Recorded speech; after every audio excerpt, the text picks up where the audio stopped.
Hello दोस्तों, welcome है हमारे अनलिमिटेड कहानी टीवी में। तो चलिए वीडियो को शुरू करते हैं। आज की कहानी है चूहे और साधु की। तो चलिए कहानी को अच्छे से सुनते हैं।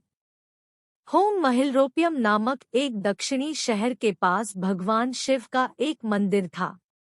वहाँ एक पवित्र ऋषि रहते थे और मंदिर की देखभाल करते थे।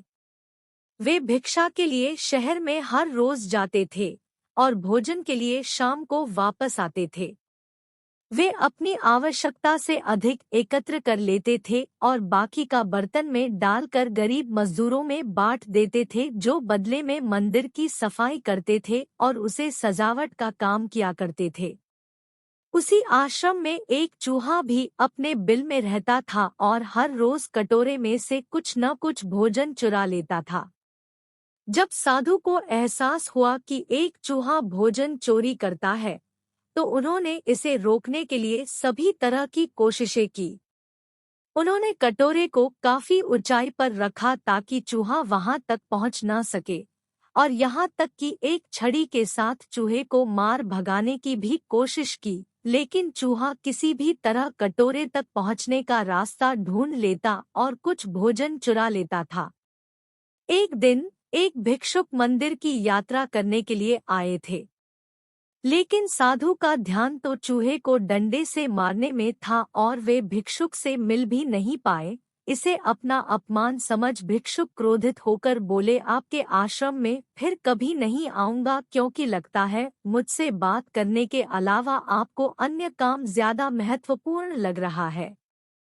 साधु विनम्रतापूर्वक चूहे से जुड़ी अपनी परेशानियों के बारे में भिक्षुक को बताते हैं कि कैसे चूहा उनके पास से भोजन किसी न किसी तरह से चुरा ही लेता है। यह चूहा किसी भी बिल्ली या बंदर को हरा सकता है, अगर बात मेरे कटोरे तक पहुंचने की हो तो। मैंने हर कोशिशें की है, लेकिन वो हर बार किसी न किसी तरीके से भोजन चुरा ही लेता है। भिक्षुक ने साधु की परेशानियों को समझा और सलाह दी, चूहे में इतनी शक्ति, आत्मविश्वास और चंचलता के पीछे अवश्य ही कुछ न कुछ कारण होगा।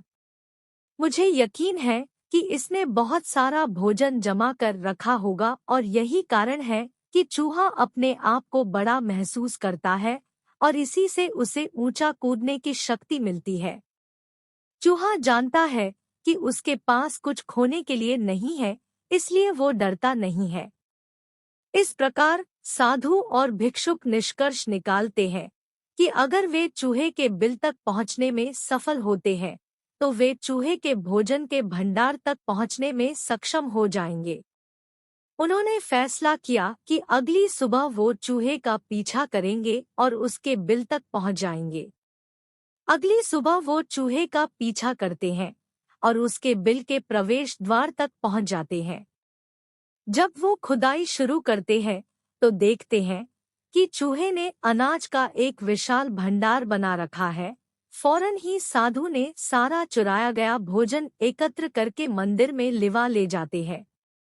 वापस आने पर अपना सारा अनाज गायब देख चूहा बहुत दुखी हुआ और उसे इस बात से गहरा झटका लगा और उसने सारा आत्मविश्वास खो दिया।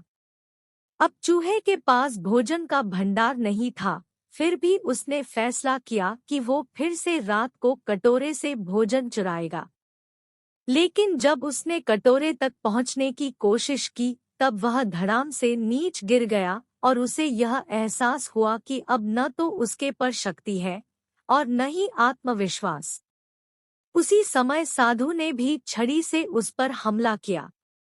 किसी तरह चूहे ने अपनी जान बचाई और भागने में कामयाब रहा और फिर वापस मंदिर कभी नहीं आया। यदि हमारे पास भी संसाधनों की कमी न हो तो हम में भी अद्भुत शक्तियां और आत्मविश्वास की कमी कभी नहीं आ सकती। अगर आपको मेरी कहानी अच्छी लगी तो मेरे वीडियो को लाइक करें और चैनल को सब्सक्राइब करें। Thank you for watching. Bye bye friends, मिलते हैं अगले वीडियो में।